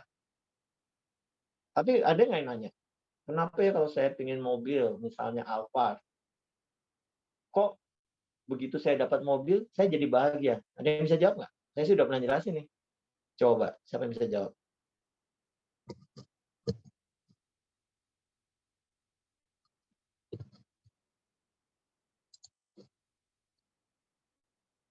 Karena itu dok, kalau saya tidak salah ingat, ketika merasa bahagia senang itu, ya dia lagi dalam keadaan aware. Ya, artinya gini, yang lebih jelas lagi, misalnya nih ini kan database ya, saya mau punya Alphard itu database ya, setuju nggak? Database, saya mau punya Alphard, berarti kan ada sesuatu nih di database saya mau punya Alphard, gitu ya. Begitu saya dapat Alphard-nya, ini kan luluh. Ya. Kita akan kembali ke awareness, happiness. Makanya seakan-akan mobil Alphard itu yang buat bahagia. Padahal bukan mobil itu, bukan objek. Ya. Tapi karena pada saat mobil Alphard itu kita dapatkan, ini kan luruh nih. So, kita kembali ke awareness, kita jadi bahagia. Orang nggak tahu, sama kayak orang rokok. Kenapa ngerokok kayaknya santai? Karena dia napas nem-nem. Mana ada narik rokok? Kayaknya mungkin narik rokok biasanya gini. Ya orang pasti relax. Tapi orang menganggap relaxnya itu berasal dari rokok. Paham nggak? Ya. Padahal kalau dia napas nem-nem aja, tanpa perlu objek rokok, itu udah relax. Orang rokok kan kadang-kadang pengen relax kan, pengen bebas dari kemerungsungnya pikiran. Ya, sama. Mobil apa juga, kenapa bisa bikin kita bahagia? Karena begitu kita dapat, ini luruh. Tapi itu juga nggak lama kan? Nggak lama saya pengen punya rumah di ibu kota baru. Set gitu muncul. Makanya kalau Ki Ageng bilang mulur. Selama kita ngikutin database tuh mulur. Ya. Karena begitu itu luruh, kita membutuhkan sesuatu yang lebih besar lagi. Itu yang namanya orang kecanduan. Bahayanya kecanduan tuh kayak gitu, apapun kecanduannya. Dipikir kecanduan cuma rokok sama obat terlarang. Enggak, kecanduan juga sama ini nih, sama desire dari objek. Karena begitu sudah terpenuhi, kita butuh dosis yang lebih besar lagi. Karena menganggap bahwa kebahagiaan itu didapatkan dari objek. Itu kira-kira. Teh Rami tadi mau nanya apa ya di chat? Boleh open mic aja? Iya, Dok. Jadi yang saya mau tanya, tapi udah terjawab mungkin terakhir tadi dengan penjelasan dokter. Cuma mau menegaskan lagi, Dok. Berarti kalau kita sudah sampai pada awareness, sebetulnya tidak perlu ada keinginan mengubah database, kan, Dok? Karena kan tinggal cukup aware. Ketika aware, kita udah dapat what to do gitu kan seharusnya. Ya. Saya sudah tidak melakukan lagi submodalitas. Iya, submodalitas segala macam itu kan berarti nggak perlu ya, Dok. Saya nggak perlu, tapi kan ya. Saya mesti ngajarin orang, Teh Rami. Iya, betul, Dok. Orang nggak bisa langsung jump ke awareness. Takdirnya belum sampai itu. Iya, iya. Kan saya harus menyelesaikan takdir orang juga. Iya, betul, Dok.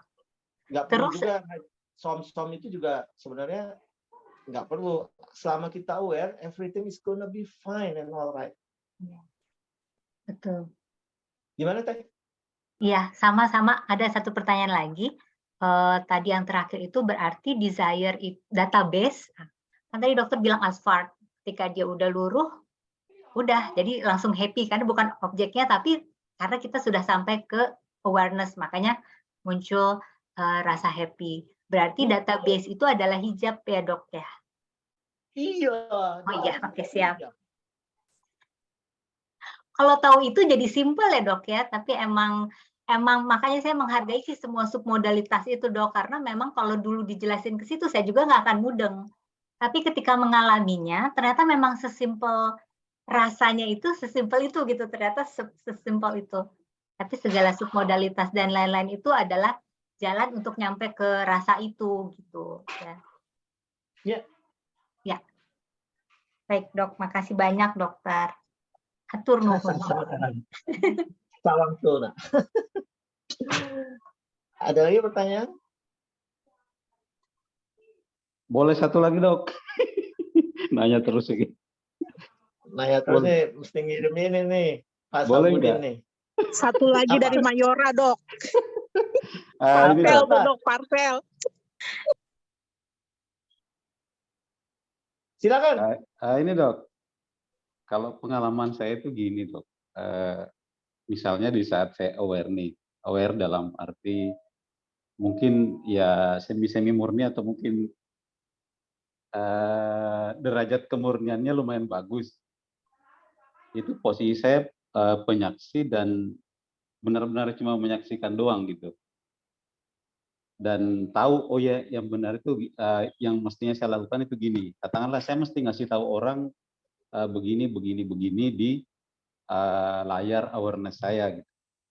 Tapi begitu saya sudah mulai bergerak, itu kan saya mengakses database saya untuk menginformasikan kan. Saya harus berbicara, bergerak, mengambil sarana apa untuk menyampaikan itu. Nah di saat itu kan saya pakai database tuh. Artinya awareness saya menggunakan database untuk to inform. Nah kalau ada sesuatu di database saya itu yang bisa mengkoneksikan ke emosi yang katakanlah derajat rasanya itu di bawah, itu saya bisa transmit di situ gitu. Sehingga kadang nilai kebenaran di dalam ya. Kenapa? Transmit apa tadi?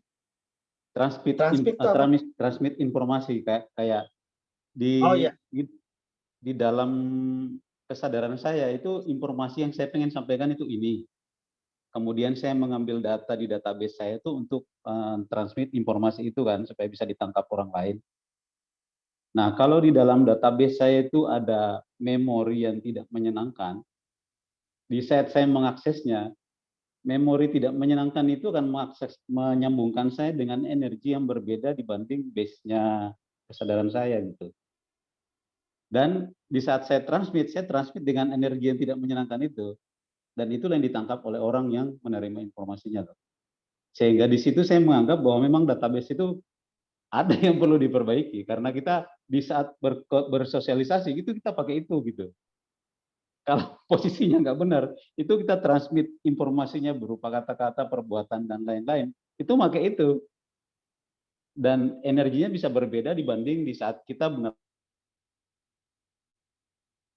di murni kesadaran gitu. Nah, seperti itu yang saya rasakan sejauh ini. Terima kasih. Ya pasti pakai database ya Pak Sabudin. Saya ngomong gini kan juga pakai database. Tapi kalau lagi nggak dibutuhin ya semuanya kan luruh aja. Kayak gini. Yang Anda lihat tuh apa sekarang? Sekarang di ini kalau pakai laptop kan gede banget tuh, banyak pixel-pixel. Yang Anda lihat gambar orang-orang di Zoom atau layarnya? Yang saya lihat layarnya, Dok. Oke. Kalau kita udah bisa melihat dalam waktu bersamaan layar sama Zoom, itu namanya aware. Awareness tuh kadang kalau misalnya di layar lagi ada film bagus ya, misalnya ada film, seluruh perhatian atensi kita ke film tersebut, ya kita nggak aware berarti. Kita nggak sadar bahwa ada layar, semua itu ada di layar. Kalau database itu, bagaimanapun juga tetap harus kita pakai. Kalau masih ada waktu mengakses, ada memori yang jadi nggak enak muncul, nah itu yang perlu dibereskan, Pak Sabudin. Ya. Mungkin aja kejadian ketemu teman tersebut, tujuannya memang untuk membereskan memori yang masih ada di database. Betul, Dok. Kayak misalnya saya melihat layar Zoom ini, itu kan banyak gambar tuh. Ada gambar yang baju kuning pakai kacamata. Kalau saya masukkan ke database saya kan namanya Bang Sirat itu. Ya. Begitu saya masukkan ke database, Bang Sirat itu akan terasosiasi dengan semua memori yang saya tangkap sebelumnya kan. Ya.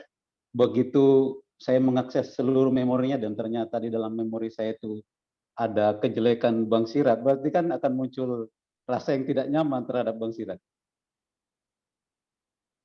Ya itu yang perlu dibereskan. Nah, itu yang ditreatment kan. Itu yang ditreatment. Itu yang ditreatment. Nah, itu Dok. Maksud saya itu tadi. Ya. Makasih. Kehadiran Bang Sirat di sini itu sebenarnya untuk menterapi apa yang ada di Bang Sabudin. Memori yang tidak menyenangkan. Takdirnya begitu. Ya. Lebaran besok kan bisa ketemu itu kopi darat, ngopi-ngopi di. Oh, ngopi-ngopi ya. Oke, teman-teman semua. Masih ada lagi mau tanya mungkin? Mudah-mudahan cukup paham ya. Latihannya sih gampang ya. Latihannya gampang. Cuma kita ini aja, perhatikan first sensation, apapun. Karena lagi puasa, first sensation, lapar, haus. Di-aware saja, di-aware. Terus, kalau masih ada marah, tiba-tiba, terus jangan, oh ini kan lagi puasa, kenapa gue marah ya? Jangan, tapi akuin, oh ini ada marah, rasakan sensasi, oh ini marah, gitu. Sampai dia redup sendiri. Gunakan itu, gunakan agar kita pada saat selesai, nanti Lebaran, kita benar-benar Idul Fitri. Kembali ke fitrah kita sebagai manusia yang suci, peace, love, and happiness. Dokter mau nanya. Ya. Dok, nah tadi kan menanggapi pertanyaan Bang Syahbudin soal database yang perlu dibereskan. Berarti itu sebetulnya merupakan ciri ketika ada sesuatu sensasi yang tidak enak, berarti kita sedang tidak berada pada awareness, begitu kan Dok ya? Nah, berarti kita berada pada database. Nah, terus tadi kan dokter juga bilang contoh Pak Siraj hadir untuk menterapi Pak Syahbudin contohnya. Nah, itu juga sebetulnya tadi yang saya alami dalam 2 minggu terakhir gitu. Jadi ada sesuatu yang biasanya bikin saya marah, dia datang gitu tiba-tiba. Ilustrasi buku Dok, jadi kan buku saya udah di penerbit tapi ilustratornya lama gitu. Nah, jadi nunggu. Nah, tapi kebetulan nih dapat ilustratornya kok begini cara kerjanya itu. Nah, normally saya pasti akan marah-marah gitu. Tapi kemarin itu marah di pikiran, tapi yang keluar kok beda gitu. Jadi ibaratnya tuh jadi kayak mengamati, oh ini ada marah, ada pola marah di ego tuh dulu tuh ada pola marah nih kalau ngelihat orang yang kayak gini yang nggak bertanggung jawab dan lain-lain gitu. Tapi tindakan yang keluarnya beda gitu. Pokoknya prosesnya tuh jadi saya jadi kayak benar kayak dokter bilang. Jadi ada sesuatu yang mengamati pergolakan emosi, ego, pola-pola ego. Saya bisa kenalin, oh saya tuh punya pola egonya begini. Terus keadaan ini yang bikin trigger saya dan lain-lain gitu. Nah dengan kayak ada jarak itu, yang keluar outputnya beda gitu dan hasilnya bagus sih. Jadi si orang yang nggak tersinggung, tapi yang saya mau sampaikan juga dikerjakan gitu. Jadi ada kesepakatan gitu. Nah, cuman yang saya jadi kena banget tadi, oh iya perkataan dokter yang bilang Bang Siraj pun hadir untuk menterapi Pak Syabudin contohnya. Nah, kalau saya jadi bilang, oh ini ilustrator ini hadir untuk menterapi database saya yang perlu dibereskan, kata Pak Syabudin tadi. Cuma ketika saya menghadapinya dengan aware, maka saya bertindak tidak mengikuti database gitu yang saya notice gitu dok. Terus saya jadi nggak marah-marah kayak dulu gitu. Jadi tenang aja gitu. Tapi tetap aware dengan pola egonya gitu. Mungkin kayak gitu ya dok ya?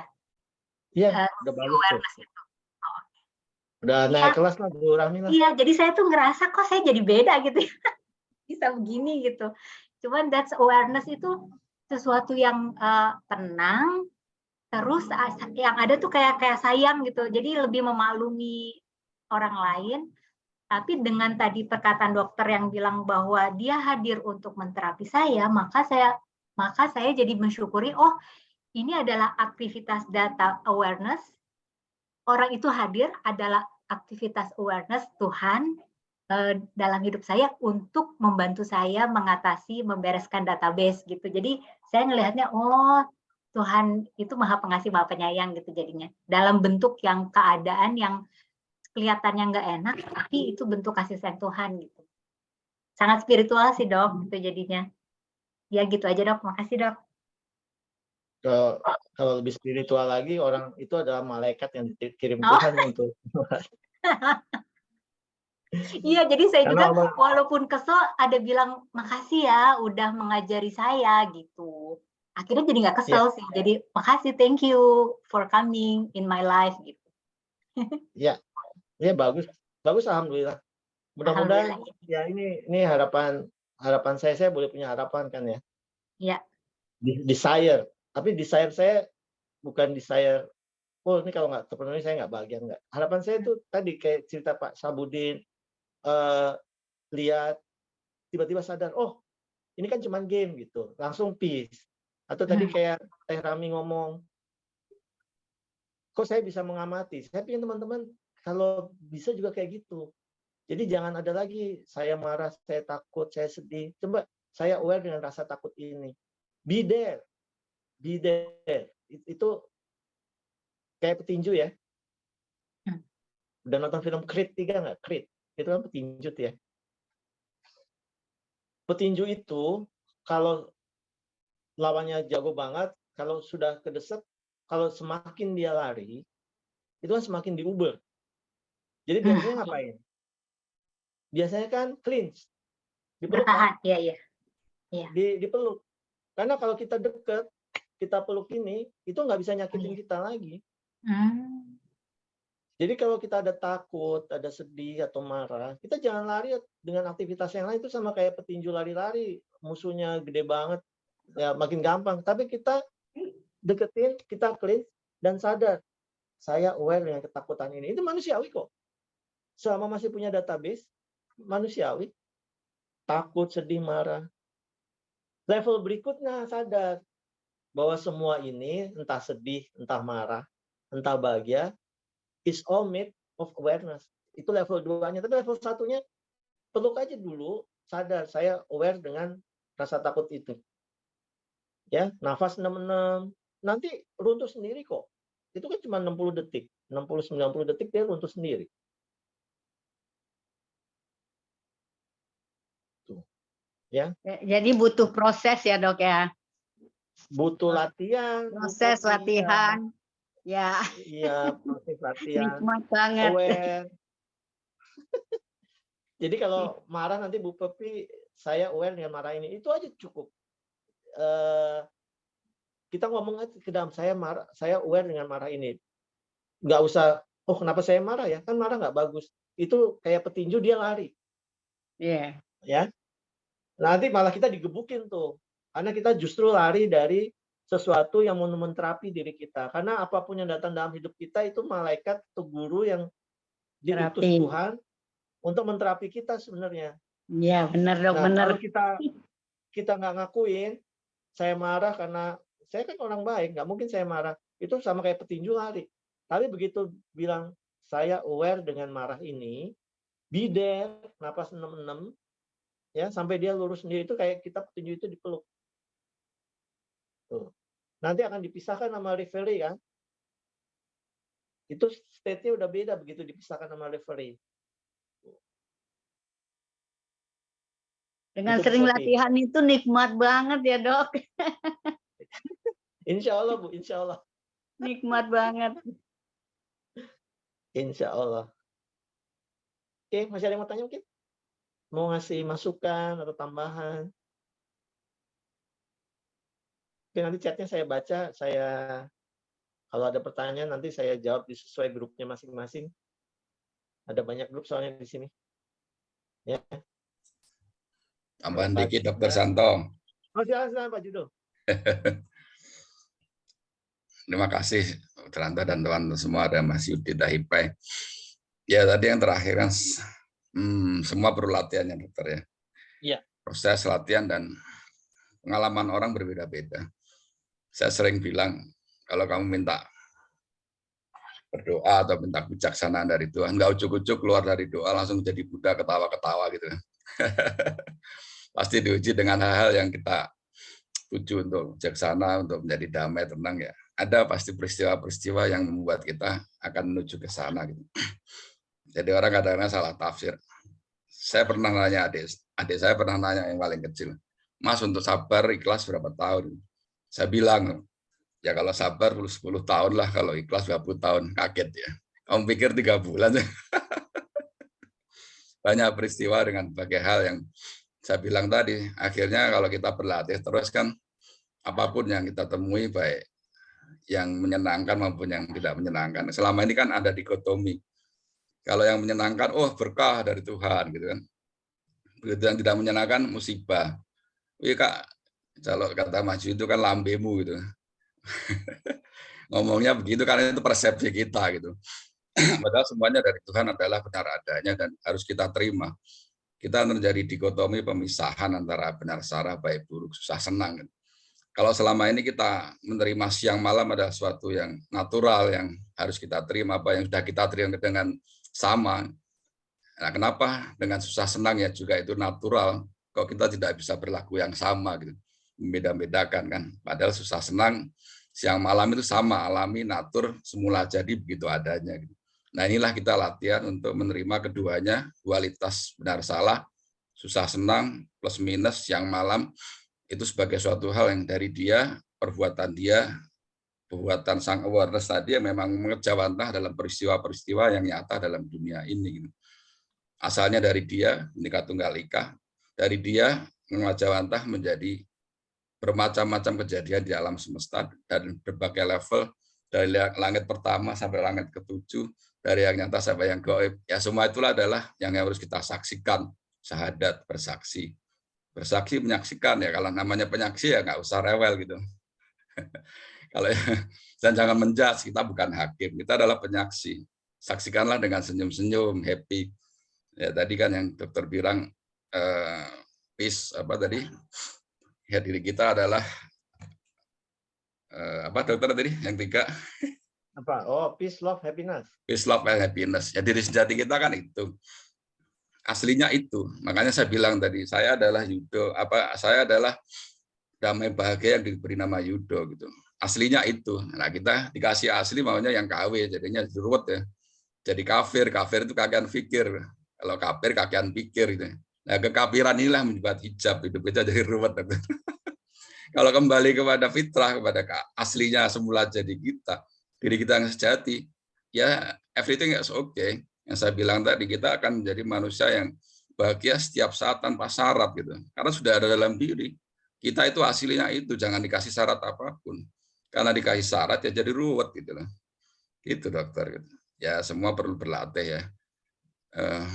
Kalau dalam istilah Cina itu buwei. Kalau kita dengan yang nafas 6 menyadari, kalau kata Mas Yudi dari Olaf Swift ya, dengan disadari keluar masuknya nafas, otomatis apapun yang melintas dalam pikiran dan merasa itu runtuh. Gitu.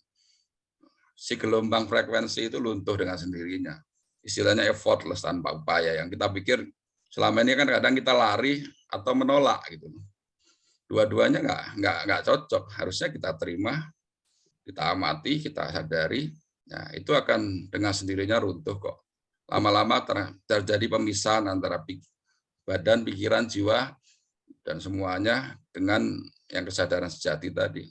Nah, semakin lama akan semakin aware. Kalau sudah aware, ya apapun yang terjadi ya menjadi 3G, dokter. Gembira, gembira, gembira. Atau S3, senyum apa? Senyum-senyum saja gitu loh. Ya itulah kalau sudah menyadari. Tapi semua kan perlu proses. Dan dalam proses itu nggak perlulah kita merasa, wah aku masih begini, aku belum begini. Nggak usah. Semua kesadaran udah sampai ada titik koordinat masing-masing. Dan kalau ada orang yang belum sadar, ya kita jangan emosi. Memang titik koordinat dia, ruang waktunya baru sampai di situ. Ya tetap bahagia setiap saat tanpa syarat. Begitu dokter. Hatur nuhun sadayana. Sama-sama. Terima kasih Pak Judo. Oke teman-teman sekalian. Teman-teman yang masih latihan sama Teh Rami, dilanjutkan itu latihan, 4 latihan ya Teh Rami ya? Iya dok, 1-4 sama nulis jurnal syukur. Oke, itu tetap dilanjutkan ya. Sangat baik itu, karena kalau teman-teman rajin melakukan itu, insya Allah suatu hari bisa tiba-tiba, oh ini begini gitu, sama seperti Teh Rami itu, ya. Bu Jenny juga sering latihan, teman-teman sekalian semua, mudah-mudahan yang menjalankan puasa, saya mengucapkan duluan ya nih, mohon maaf lahir batin kalau saya ada kesalahan selama ini, mudah-mudahan ibadah puasa kita diterima dengan baik oleh Allah Subhanahu Wa Taala. Kemudian yang paling penting adalah kita kembali ke fitrah kita sebagai manusia. Gunakan sisa hari ini untuk berlatih, sadari, first sensation, apapun, marah, sedih, takut, it's okay, itu normal, manusiawi sekali. Tapi yang paling penting adalah kita menyadari, oh, saya aware dengan rasa takut ini. Perhatikan bahwa saya itu bukan tubuh ini, jadi nggak perlu kita takut mati. Ya karena tubuh ini udah mati berkali-kali. Saya bukan pikiran ini. Jadi kalau tiba-tiba ada muncul pikiran, ini orang kok kayak gini, harusnya gue gini nih. Saya bukan pikiran itu. Dan pikiran itu juga akan luruh juga. Saya juga bukan perasaan ini, sedih, cemas, takut. Tapi saya yang aware dengan tubuh ini, sensasi dan persepsi tubuh ini. Saya yang aware dengan pikiran. Saya yang aware dengan perasaan. Gunakan itu semua. Semoga kita semua selalu dalam keadaan sehat, bahagia, peace, love, and happiness. Terima kasih teman-teman semua. Amin. Amin Terima ya kasih, Robbal. Pak Dokter. Terima kasih Amin, dokter. terima kasih dok. Terima kasih banyak Bapak Ibu semua. Sampai ketemu Baik lagi. juga buat dokter dan Sehat-sehat semuanya. semua. Mohon maaf lahir batin. Terima kasih dokter. Menuju kemenangan semua. Terima kasih dok. Terima kasih.